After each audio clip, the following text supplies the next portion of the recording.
Hello everyone, my name is Oktaviani, and now I'm going to tell you about the first one is floods in Sintang when rain washes away a community's heart, and the second one is cultural themes in the traditional marriage of the Dayak Iban tribe.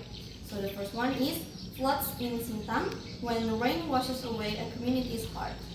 The waterfront of Sintang, a place where families once gathered to enjoy the river breeze, eat at food stalls, and watch the sunset, is now hidden under dark, muddy water. For weeks, heavy rain has turned Sintang Street into rivers, flooded homes, and destroyed farms. This isn't just a flood, it's a disaster that shows how fragile life can be when nature and human mistakes collide. The trouble started when the rain refused to stop. The Kapuas River, which flows through Sintang, couldn't hold all the water. It burst its banks, swallowing the waterfront and spreading into neighborhoods. Markets, schools, and houses were quickly submerged. People escaped to rooftops or used boats to move around, but the rain isn't the only reason this happened. For years, forests around Sintang have been cut down for logging, farming, and mining. Trees that once soaked up rainwater are gone, leaving the soil hard and dry. When rain falls, the water can sink into the ground. Instead, it rushes into rivers already filled with dirt from mining and erosion.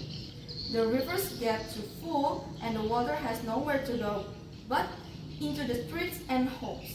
Even Sintang's old drainage systems, built for lighter rains, couldn't handle the pressure. Climate change is making things worse. Rainy seasons last longer now, and storms are stronger. Every year, the floods hit harder. Fishermen lose their boats, farmers watch their crops drown, and children miss school because buildings are underwater. To stop this from happening again, bigger changes are needed. Planting trees can help the soil absorb rainwater. Fixing drainage systems and stopping mining near rivers can protect the town. Leaders must punish companies that harm the environment. Communities also need tools like flood warnings and education on how to prepare for storms. The flooded waterfront is a sad symbol of what's gone wrong. It's not just a place underwater. It's a sign of how cutting down forests, polluting rivers, and ignoring warnings can destroy a community. The people of Sintang aren't just victims of rain. They are victims of choices that put profit before nature. When the water finally goes down, Sintang faces a choice: rebuild the same way and risk more floods, or create a new plain where people and nature work together. The answer will decide if the waterfront can ever be a happy place again. For now, this flood is a call to act, to protect the environment and make smarter choices. Because every drop of rain reminds us what we do today decides what happens tomorrow. The second one is the cultural themes in the traditional marriage of the Dayak Iban tribe. The traditional marriage of the Dayak Iban tribe, an indigenous community in Borneo, is a profound expression of cultural identity, spirituality, and communal values. The ceremony, deeply rooted in a nature and ancestral reference, showcases a harmony between human life and the spiritual world. The process begins with Ngayau Bejalai, a symbolic journey where the groom's family visits the bride's family to propose. Historically tied to the warrior practice of Ngayau or head hunting, this ritual now symbolizes courage and dedication in forging familial bonds. Central to the wedding is the miring ceremony, where offerings of rice, eggs, and betel nuts are made to ancestral spirits or petara. Elders chant prayers or pengap, invoking blessings and emphasizing the belief that a successful union requires approval from both the living and the spiritual realm. These rituals highlight the tribe's unwavering respect for ancestors and the natural world, core principles that guide their way of life. Marriage in Iban culture is a far more than a personal union.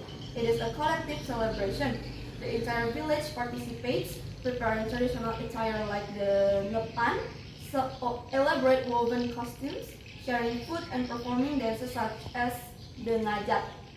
The exchange of adat gifts, hand-woven textiles, beads, or heirlooms reinforce social ties and acknowledge the bride's role in strengthening community bonds. Such practice reflect a culture where kinships and mutual support outweigh individualism, a stark contrast to modern societal trends. As a globalization reshapes traditions, the Iban face the challenge of balancing preservation and adaptation. Younger generations may incorporate urban settings or technology into weddings, yet elders prioritize safeguarding foundational customs like the besampi, false spoken in the Daya Iban language.